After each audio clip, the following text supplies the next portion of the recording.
బ్యాంకులు బంగారాన్ని వేలం వేస్తా ఉన్నాయి. ఇదే చంద్రబాబు నాయుడు గారు ముఖ్యమంత్రిగా ఉన్నప్పుడు అన్న మాటలు మర్చిపోయాడు. ఇవాళ రైతుల బంగారాన్ని ఇవాళ బ్యాంకులు వేలం వేస్తా ఉంటే చంద్రబాబు నాయుడు గారి నోట్లో నుంచి ఒక్క మాట రాదు. ఇవాళ రైతులు ఆత్మహత్యలు చేసుకుంటా ఉంటే చంద్రబాబు నాయుడు గారు రైతుల ఆత్మహత్యలు ఇవి అని చెప్పి ఒప్పుకునే పరిస్థితిలో కూడా లేరు. కారణం ఏమిటంటే చంద్రబాబు నాయుడు గారు ఆ రైతులు ఆత్మహత్యలు చేసుకుంటున్నారు అని చెప్పి ఒప్పుకుంటే ఆ రైతులకు ఎక్స్గ్రేషియా కింద 5 లక్షల డబ్బు ఇవ్వాల్సి వస్తుంది అని చెప్పి ఆ రైతులకు కూడా ఆ డబ్బు కూడా ఎగరగొట్టే పరిస్థితిలో ఇవాళ చంద్రబాబు నాయుడు గారు ఆత్మహత్యలను సైతం ఒప్పుకోని పరిస్థితి. ఇవాళ ఉపాధి హామీ పనులు కరువైపోయాయి. పనులు లేవు ఇవాళ రాష్ట్రంలో. రైతులు ఇవాళ వలసలు పోతున్నారు. అప్పులు పుట్టడం లేదు. రైతుల పరిస్థితి ఇంత దయనీయంగా ఉండి ఉపాధి హామీ పనులు ఇంత దారుణంగా ఉంటే చంద్రబాబు నాయుడు గారి నోట్లో నుంచి ఒక్క మాట రాదు. ఇంతటి దారుణమైన పరిస్థితిలో వ్యవసాయం జరుగుతా ఉంది రాష్ట్రంలో.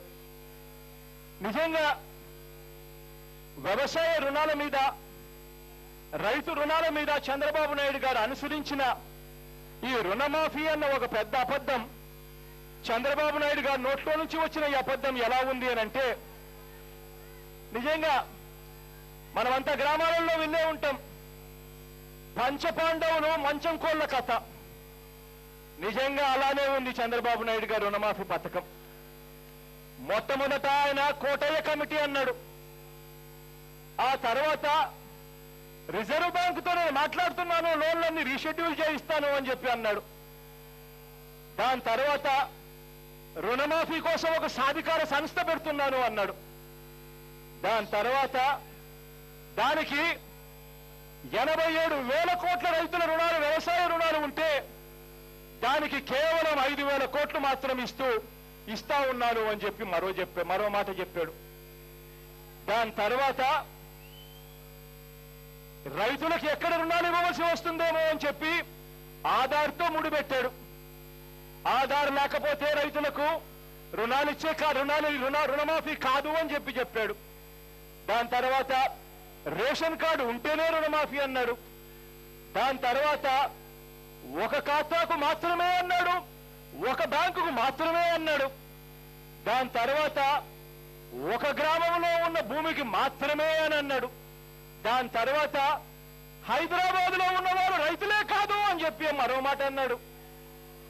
దాని తర్వాత మేము నిర్ణయించిన స్కేల్ ఆఫ్ ఫైనాన్స్ మాత్రమే ఇస్తామన్నారు. అసలు ఈ స్కేల్ ఆఫ్ ఫైనాన్స్ అన్నది చంద్రబాబు నాయుడు గారు ముఖ్యమంత్రి కాకమునుపు నిజంగా ఏ రైతుకైనా ఈ స్కేల్ ఆఫ్ ఫైనాన్స్ గురించి తెలుసా నేను అడుగుతా ఉన్నా. నేను రైతాంగందరినీ. ఎవరికి కూడా స్కేల్ ఆఫ్ ఫైనాన్స్ గురించి తెలియదు. స్కేల్ ఆఫ్ ఫైనాన్స్ అన్నది రైతులకు బ్యాంకులు రుణాలు ఇవ్వడానికి ఒక కారణం అని చెప్పి అనుకుంటున్న వాళ్ళం. కానీ చంద్రబాబు నాయుడు గారి పుణ్యాన రైతుల లోన్లను ఎలా కత్తిరించాలి అని చెప్పి ఇవాళ చంద్రబాబు నాయుడు గారు కొత్త స్కేల్ ఆఫ్ ఫైనాన్స్ నిర్వచనం చెప్పాడు. తర్వాత చంద్రబాబు నాయుడు గారు కుటుంబానికి ఒక్కటి మాత్రమే అని చెప్పాడు. తర్వాత 1.5 లక్ష మాత్రమే అన్నాడు. దాని తర్వాత ఉద్యానవన పంటలు లేవు అని చెప్పి అన్నాడు. దాని తర్వాత చంద్రబాబు నాయుడు గారు అన్నారు, ఉద్యోగం కోసమో సద్యోగం కోసమో చివరకు హైదరాబాద్ వంటి నగరాలకు వెళ్లి ఉన్న భూములు ఏదైనా కౌలుకిచ్చో లేకపోతే ఉన్న భూములు ఎవరికైనా బంధువులకు ఇచ్చి వ్యవసాయం చేయడానికి ఇచ్చి ఆ చదువుకున్న పిల్లలు వాళ్ళ పిల్లలు పెంచడం కోసం అని చెప్పి లేదా వాళ్ళ పిల్లల కోసం అని చెప్పి లేదా వాళ్ళ కోసం అని చెప్పి ఉద్యోగం కోసమో సద్యోగం కోసమో హైదరాబాద్కు వెళ్తే వాళ్లకు హైదరాబాద్ లో ఆధార్ కార్డు ఉంది కాబట్టి వాళ్ళు రైతులే కారిక అన్నాడు. నిజంగా చంద్రబాబు నాయుడు గారి మాటలన్నీ ఇవన్నీ వింటా ఉంటే నిజంగా నాకు ఒక్కటి అడగాలనుంది. అయ్యా చంద్రబాబు నాయుడు గారు ఇన్నిన్ని మాటలు చెప్పారు, ఇన్నిన్ని మాటలు చెప్పి చివరకు మీరు ఏం చేశారు అనంటే రైతుల రుణాలు మీరే కట్టేసుకోండి అని చెప్పి రైతులకే చెప్పేశారు. ఇదే చంద్రబాబు నాయుడు గారు వేసిన ఓటు హైదరాబాద్ లో, ఆయనకున్న ఓటర్ ఐడి కార్డు హైదరాబాద్లో, చంద్రబాబు నాయుడు గారికున్న ఆధార్ కార్డు హైదరాబాద్లో, చంద్రబాబు నాయుడు గారికున్న రేషన్ కార్డు హైదరాబాద్లో, చంద్రబాబు నాయుడు గారికున్న పాన్ నెంబర్ ఐడి కార్డు హైదరాబాద్లోనే. మరి ఇటువంటి చంద్రబాబు నాయుడు గారు ముఖ్యమంత్రి ఎందుకు అయ్యాడు అని చెప్పి ఎందుకు ప్రశ్నించకూడదు అని చెప్పి అడుగుతా ఉన్నాను నేను. రైతులకు రుణాలు మాఫీ కత్తిరించే విషయంలో మాత్రం ఆయనకు హైదరాబాద్ గుర్తుకొస్తుంది. కానీ ఆయన మాత్రం హైదరాబాద్ లో ఉన్నాడు అన్న సంగతి, ఓటక్కడ వేశాడు అన్న సంగతి మాత్రం చాలా సునాయాసంగా మర్చిపోతాడు.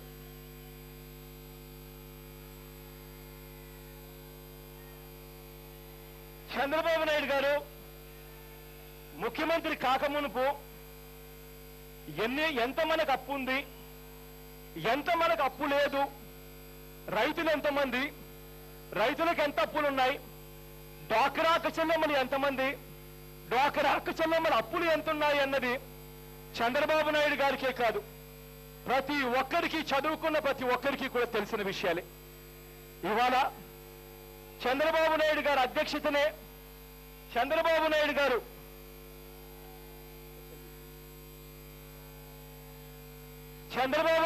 ముఖ్యమంత్రి అయ్యే నాటికి చంద్రబాబు నాయుడు గారు ప్రమాణ స్వీకారం చేసే మునుపు కూడా ఎస్ఎల్బిసి మీటింగులు జరుగుతాయి. ఎస్ఎల్బిసిలు అంటే state level bankers committee meeting అన్నమాట. అంటే రాష్ట్రంలోని బ్యాంకర్లంతా కలిసి ముఖ్యమంత్రి అధ్యక్షతన మీటింగులు జరుపుతారు. ఆ మీటింగు ప్రతి 3 నెలలకు ఒకసారి జరుగుతుంది. ఆ జరిగేదానికి ముఖ్యమంత్రి అధ్యక్షుడు వహిస్తాడు. చంద్రబాబు నాయుడు గారి కన్నా ముందు కిరణ్ కుమార్ రెడ్డి, ఆ కిరణ్ కుమార్ రెడ్డి గారి కన్నా ముందు రోషయ్య గారి కన్నా ముందు ఆ దివంగత నేత ప్రీతమ నాయకుడు రాజశేఖర రెడ్డి గారు అధ్యక్షతన చాలా మీటింగులు జరిగాయి. చంద్రబాబు నాయుడు గారు ముఖ్యమంత్రి కాక మునుపు ఆ బ్యాంకులందరూ కూడా వాళ్ళు చెప్పిన రైతుల రుణాలు ఎంతో అంటే 87,000 కోట్ల రుణాలు రైతులకు ఉన్నాయని చెప్పారు. చంద్రబాబు నాయుడు గారు ముఖ్యమంత్రి కాక మునుపు డ్వాక్రా అక్క చెల్లెమ్మల రుణాలు ఎంతున్నాయి అంటే 14,204 కోట్లున్నాయని చెప్పి అదే బ్యాంకర్లు చెప్పారు. ఇవన్నీ తెలిసిన తర్వాతనే చంద్రబాబు నాయుడు గారు రాష్ట్రాన్ని విడగొట్టాడు. విడగొట్టడం కూడా ఎంత దారుణంగా విడగొట్టాడు అంటే ఢిల్లీకి వెళ్లి రాష్ట్రాన్ని విడగొట్టే విషయంలో ఓటేసి ఆ ఓటు వేయించి ఆ ఎంపీల చేతనే ఇలా ఏలు కూడా చూపించి టీవీలోకి చూపించాడు. మేము మొట్టమొదటి ఓటేశాము రాష్ట్రాన్ని విడగొట్టడానికి అని చెప్పి. అన్ని తెలిసి చంద్రబాబు నాయుడు గారు అక్కడికి వెళ్లి ఢిల్లీకి వెళ్లి ఓటేసి రాష్ట్రాన్ని విడగొట్టాడు.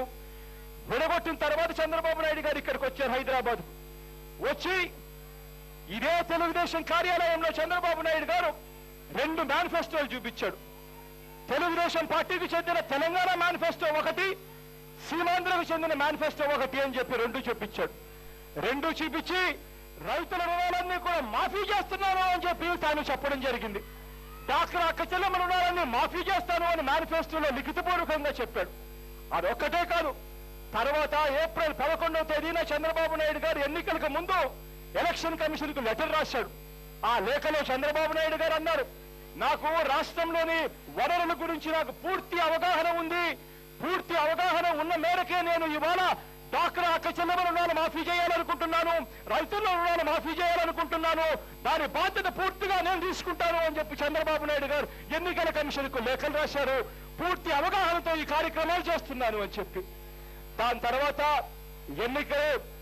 తర్వాత ఎన్నికల్లోకి చంద్రబాబు నాయుడు గారు బయలుదేరిన తర్వాత చంద్రబాబు నాయుడు గారు ఏ మీటింగులో మాట్లాడినా కూడా చంద్రబాబు నాయుడు గారు డ్వాక్రా అక్క చెల్లెమ్మల రుణాలన్నీ మాఫీ చేస్తాను అన్నాడు, రైతుల రుణాలన్నీ కూడా పూర్తిగా మాఫీ చేస్తాను అని చెప్పి చంద్రబాబు నాయుడు గారు చెప్పుకొచ్చారు.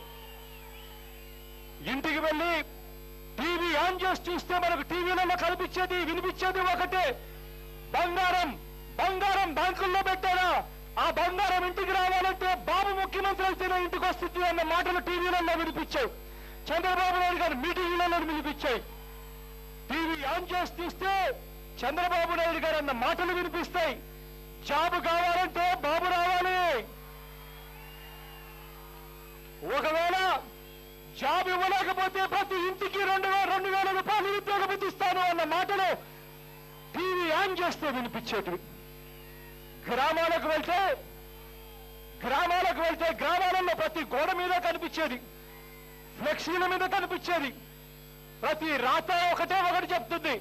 బాబు ముఖ్యమంత్రి అయితేనే రుణాలు మాఫీ అవుతాయి, బాబు ముఖ్యమంత్రి అయితేనే బంగారం ఇంటికి వస్తుంది, బాబు ముఖ్యమంత్రి అయితేనే ఇంటింటా ఉద్యోగం వస్తుంది అన్న మాట ప్రతి గోడ మీద, ప్రతి మీటింగ్లోనూ, ప్రతి టీవీలోనూ వినిపించేది. బాబేమో ముఖ్యమంత్రి అయ్యాడు, బాబు వస్తాడు, జాబ్ వస్తుంది అని ఎదురు చూస్తున్న పిల్లలందరూ మాత్రం బాబు వచ్చాడు ఉన్న ఉద్యోగాలన్నీ కూడా ఎగిరిపోయే పరిస్థితిలోకి వచ్చారు. బాబు వచ్చాడు, 2000 రూపాయలు నిరుద్యోగ భృతి వస్తుంది, ఉద్యోగం ఇవ్వలేకపోయినా అంటే 2000 రూపాయల గురించి వాళ్ళు మాట్లాడే ప్రసక్తే లేదు. బాబు అయితే అయ్యాడు ముఖ్యమంత్రిగా. కానీ రైతన్నల పరిస్థితి ఎలా ఉంది అని అంటే, చంద్రబాబు నాయుడు గారు ముఖ్యమంత్రి అయ్యే నాటికి 87,612 కోట్ల రూపాయలు చంద్రబాబు నాయుడు గారు ముఖ్యమంత్రి అయ్యే నాటికి రైతుల రుణాలైతే ఇవాళటికి అంటే 188వ ఎస్ఎల్బిసి మీటింగ్ జరిగే నాటికి, అంటే సెప్టెంబర్ 30వ తారీఖున జరిగిన ఈ మీటింగ్ వివరాలను చూస్తే బాబు ఉన్నప్పుడు 87,000 కోట్ల రైతుల రుణాలుంటే ఇవాళ ఆ రుణాలు తడిసి మోపుడై 99,555 కోట్ల రూపాయలైంది. అంటే 11,943 కోట్లు ఉట్టి అపరాధ వడ్డీ రూపాయలు ఇవాళ బ్యాంకులు మన దగ్గర నుంచి తీసుకునే పరిస్థితి వచ్చింది. దీనికి బాధ్యుడు చంద్రబాబు నాయుడు గారు కాదా అని అడుగుతా ఉన్నా నేను. ఇవాళ రైతుల పరిస్థితి నిజంగా ఎంత దయనీయంగా ఉంది అనంటే, రైతులు ఇవాళ బ్యాంకులు గడపను ఎంత తొక్కలేని పరిస్థితిలో ఉన్నారు అనంటే, ప్రతి సంవత్సరం రైతులకు ఇంత వ్యవసాయ రుణాలు ఇవ్వాలి అని బ్యాంకులన్నీ కలిసి నిర్ణయం తీసుకుంటాయి. గత ఏడాది ఎంత ఇచ్చాము, ఇప్పుడెంత ఇవ్వాలి అని. ఈ ఏడాదికి బ్యాంకులు 56,000 కోట్ల రూపాయల రైతులకు రుణాలు ఇవ్వవలసిన కార్యాచరణ పెడితే, రైతులు ఇవాళ చంద్రబాబు నాయుడు గారు ముఖ్యమంత్రి అయి దాదాపుగా 9 నెలలు కావస్తా ఉంది. ఇవాళ ఖరీఫ్, రబీ కూడా పూర్తి కావస్తా ఉంది. ఇవాళకి 56,000 కోట్ల రూపాయల రైతులు రుణాలు ఇవ్వాల్సి వస్తే ఇప్పటి వరకు ఇచ్చింది కేవలం 13,000 కోట్ల రూపాయలు మాత్రమే ఇచ్చే పరిస్థితిలో ఇవాళ వ్యవస్థ తయారైపోయింది. అంటే దాని అర్థం 56,000 కోట్లలో రైతులకు 13,000 కోట్లు మాత్రమే రుణాలు అందే పరిస్థితి ఉందంటే, మిగిలిన 46,000 కోట్ల కోసం రైతులు వడ్డీ వ్యాపారుల దగ్గరికి వెళ్లి 2 రూపాయల వడ్డీకి, 3 రూపాయల వడ్డీకి ఆ రైతన్నలు ఇవాళ తీసుకోవాల్సిన దుస్థితిలో ఇవాళ రైతన్నలు ఉన్నారు. డ్వాక్రా అక్క చెల్లెమ్మల పరిస్థితికి వస్తే మరీ దారుణంగా ఉంది. డ్వాక్రా అక్క చెల్లెమ్మలకు 12,274 కోట్లు ఇవ్వాలని రెన్యూ చేయాలి అని చెప్పి బ్యాంకులంతా కూడా నిర్ణయిస్తే, ఈ రెన్యువల్స్ 12,274 గాను రెన్యువల్స్ ఇది సర్ప్ వెబ్సైట్ లో నుంచి తీసిన డాక్యుమెంట్, రెన్యువల్స్ కేవలం 1000 కోట్లు మాత్రమే రెన్యువల్స్ అయ్యాయి. అంటే దాని అర్థం ఇవాళ డ్వాక్రా అక్క చెల్లెమ్మలు తీసుకున్న అప్పులు కట్టలేక, వడ్డీల మీద వడ్డీలు వేస్తా ఉండే పరిస్థితులు తట్టుకోలేక అక్క చెల్లెమ్మలు పూర్తిగా చేతులెత్తేసిన పరిస్థితి ఇవాళ కనిపిస్తా ఉంది. చంద్రబాబు నాయుడు గారు ముఖ్యమంత్రి కాకముందు రాష్ట్రంలో దాదాపుగా 5 లక్షల పైసలకు ఏ గ్రేడ్ సంఘాలుగా నమోదయ్యాయి. ఇవాళ ఆ ఏ గ్రేడ్ సంఘాలుగా నమోదైన సంఖ్య ఎంత అని చూస్తే కేవలం 708 కోట్ల రూపాయలు, 708 మంది మాత్రం, 708 సంఘాలు మాత్రమే ఇవాళ ఏ గ్రేడ్ లో ఉన్నాయి. ఈ ఏ గ్రేడ్ సంఘాలు అని అంటే 11 పారామీటర్స్ తీసుకొని ఆ ప్రతి సంఘానికి మార్కులు వస్తారు. ఆ ప్రతి సంఘానికి 70 మార్కులు పైసలకు మార్కు వస్తే ఏ గ్రేడ్ సంఘం అంటారు. అటువంటి చంద్రబాబు నాయుడు గారు ముఖ్యమంత్రి కాకముందు 5 లక్షల పైసలకు సంఘాలు ఏ గ్రేడ్ లో ఉంటే, చంద్రబాబు నాయుడు గారు ముఖ్యమంత్రి అయిన తర్వాత 708కి దిగజారిపోయాయంటే అక్క చెల్లెమ్మల పరిస్థితి ఎంత దారుణంగా ఉందని చెప్పి లెక్క పెట్టడానికి ఇంతకన్నా వేరే ఉదాహరణ కూడా అవసరం లేదు. ఇవాళ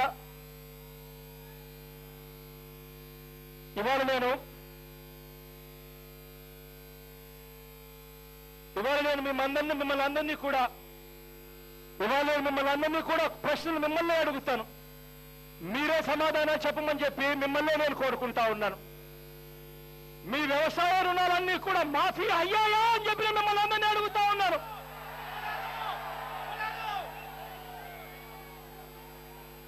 మీ బంగారం మీకు వెనక్కి వచ్చిందా అని చెప్పి నేను అడుగుతా ఉన్నాను మిమ్మల్ని అందరినీ. ఇంకా గట్టిగా రెండు చేతులు పైకి లేపాలి, గట్టిగా చెప్పాలి. అప్పటికైనా చంద్రబాబు నాయుడు గారికి కనిపిస్తుందేమో, అప్పటికైనా చంద్రబాబు నాయుడు గారు వింటాడేమో. మీకు ఏడాది బ్యాంకు రుణాలు వచ్చాయా అని అడుగుతా ఉన్నాను. మీకు ఏడాది పంటలు బీమా వచ్చిందా అని అడుగుతా ఉన్నాను. మీ రుణాల మీద వడ్డీ అయినా మీకు పూర్తిగా మాఫీ అయిందా అని అడుగుతా ఉన్నారు. డాక్రా అక్క చెల్లెమ్మని అడుగుతా ఉన్నాను. మీకు కనీసం ₹1 అన్న రుణమాఫీ జరిగిందా అని అడుగుతా ఉన్నాను.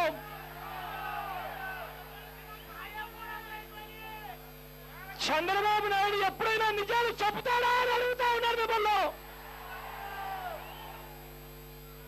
ఇది చంద్రబాబు నాయుడు గారి పరిస్థితి. చంద్రబాబు నాయుడు గారికి ఒక మునిశాపం ఉంది. ఆ మునిశాపం ఏంటంటే, పొరపాటును కూడా చంద్రబాబు నాయుడు గారి నోట్లో నుంచి నిజం వచ్చిందనంటే చంద్రబాబు నాయుడు గారి తల 1000 ముక్కలవుతుంది అన్న మునిశాపం చంద్రబాబు నాయుడు గారికి ఉంది. అందుకే ఆయన నోట్లో నుంచి కూడా పొరపాటును కూడా ఒక్క నిజం కూడా చెప్పడు. ఇవాళ ఇంతటి దారుణమైన పరిస్థితుల్లో ఈ వ్యవస్థను దిగజార్చారు. ఈ పోరాటం మనం ఇంతటితో ఆపేశాము అనంటే చంద్రబాబు నాయుడు గారు అనే వ్యక్తికి ఎంత సిగ్గులేదు అనంటే మనం అంతా కూడా చూశాం. మొన్ననే చంద్రబాబు నాయుడు గారు ఈ జిల్లాలోనే పాదయాత్ర చేశాడు అని. నిజంగా చంద్రబాబు నాయుడు గారు పాదయాత్ర ఎందుకు చేశాడు అని చెప్పి చాలా మందికి అనుమానం వచ్చింది, నాతో పాటు. కారణం ఏంటంటే, ఆ పాదయాత్రలో రైతు రుణాలు మాఫీ కాని ఏ రైతు చంద్రబాబు నాయుడు గారిని కలవకూడదు. చంద్రబాబు నాయుడు గారు పాదయాత్ర చేస్తూ ఉన్నప్పుడు రుణాలు మాఫీ కాని డాక్రా అక్క చెల్లెమ్మలు ఏ ఒక్కరు చంద్రబాబు నాయుడు గారి దగ్గరికి వెళ్ళకూడదు. చంద్రబాబు నాయుడు గారు పాదయాత్ర చేస్తా ఉన్నప్పుడు ఉద్యోగం దొరకని ఏ పిల్లాడు కూడా చంద్రబాబు నాయుడు గారి దగ్గరికి వెళ్ళి నాకు ఉద్యోగం ఎప్పుడు ఇస్తావని చెప్పి అడగకూడదు. చంద్రబాబు నాయుడు గారు పాదయాత్ర చేస్తా ఉన్నప్పుడు ఫీజు రీఇంబర్స్మెంట్ రాక చదువుకుంటున్న పిల్లలు ఇబ్బందులు పడతా ఉన్నా చంద్రబాబు నాయుడు గారి దగ్గరికి వెళ్ళి మా ఫీజులు నువ్వు ఎప్పుడు కడతావు అని చంద్రబాబు నాయుడు గారిని గట్టిగా నిలదీయకూడదు. చంద్రబాబు నాయుడు గారు పాదయాత్ర జరుగుతా ఉన్నప్పుడు చుట్టూ పోలీసులతోనూ తెలుగుదేశం పార్టీకి చెందిన ఎమ్మెల్యేలు ముఖ్యమైన నాయకులతోనూ పాదయాత్ర చేస్తారు. ప్రజలను ఏ ఒక్కరిని కూడా దగ్గరికి కూడా రానికోకుండా ఆ పాదయాత్రలు ఎందుకు చేస్తున్నారు చంద్రబాబు నాయుడు గారు అని చాలా మందికి అనుమానం వచ్చాయి, నాతో పాటు. ఇవాళ చంద్రబాబు నాయుడు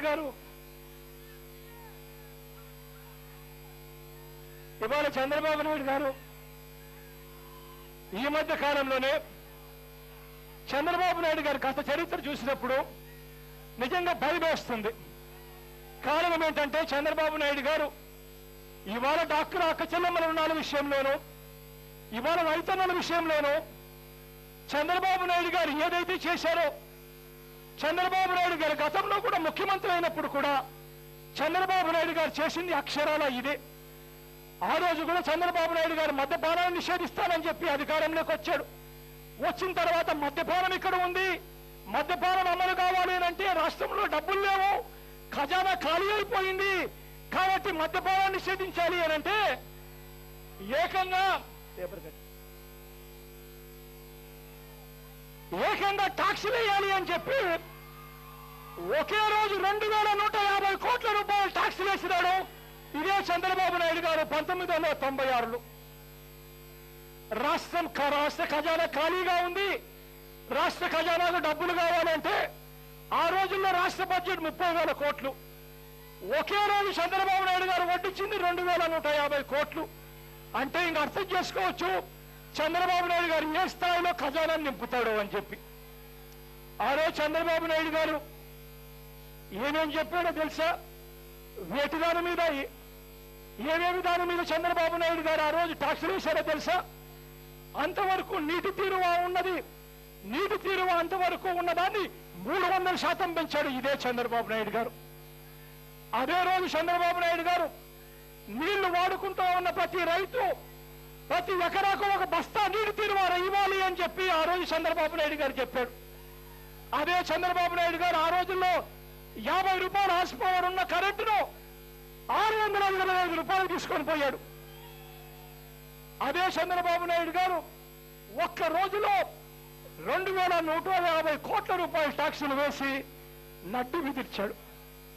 ఇవాళ కూడా చంద్రబాబు నాయుడు గారు చేస్తా ఉన్నది నిజంగా అదే భయం వస్తా ఉంది.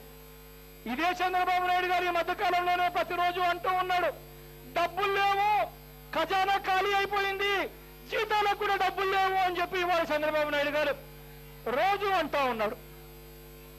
చంద్రబాబు నాయుడు గారు ఈ మాటలన్నీ ఎందుకు అంటున్నాడు అని చెప్పి ఒక్కసారి వెనక్కి తిరిగి చూస్తే కారణం ఏంటంటే చంద్రబాబు నాయుడు గారు వ్యవసాయ రుణాలు చెల్లించకుండా ఎగ్గొట్టేందుకు, రెండవ కారణం ఏంటంటే డాక్రా రుణాలు చెల్లించకుండా ఎగ్గొట్టేందుకు, మూడో కారణం ఏమిటి అంటే విద్యార్థుల స్కాలర్షిప్లు ఫీజు రీయింబర్స్మెంట్ పూర్తిగా ఎగ్గొట్టేందుకు,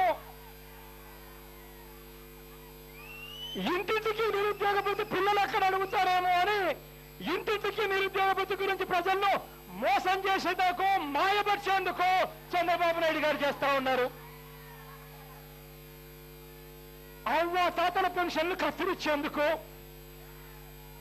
ఏకంగా సంక్షేమ పథకాలన్నిటికీ అటకెక్కిచ్చేందుకు చంద్రబాబు నాయుడు గారు ఈ మాటలన్నీ ఎందుకు చేస్తున్నాడు అని అంటే కారణం ఏమిటంటే రాబోయే రోజుల్లో చంద్రబాబు నాయుడు గారు షాక్ కొట్టే విధంగా ట్యాక్సులు వేసేందుకు చంద్రబాబు నాయుడు గారు నడుం బిగించారు.